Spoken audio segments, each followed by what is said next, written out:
J'aimerais partager quelque chose que j'observe et que je vois dans de nombreuses séances en accompagnement de coaching que je réalise, c'est le poids des histoires qu'on se raconte. Et en fait, on ne souffre pas seulement de ce qui arrive, on souffre surtout de l'histoire que notre mental fabrique autour de ce qui arrive. Et la bonne nouvelle, c'est que cette histoire, souvent, eh bien, on a tous le pouvoir de pouvoir la revisiter.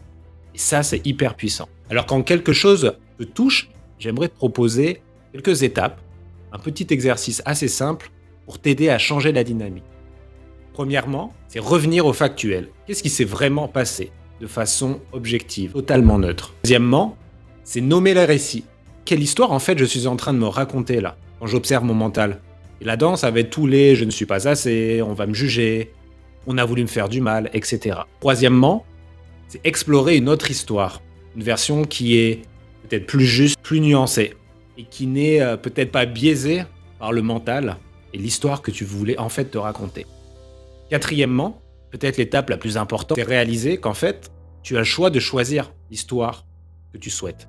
L'histoire qui t'aligne le plus, celle qui t'aide à avancer, et pas celle qui s'alourdit. Parce que oui, on ne contrôle pas toujours les faits, ça c'est certain, mais par contre, on peut choisir l'histoire qui nous libère étape par étape. Ça, c'est en notre pouvoir.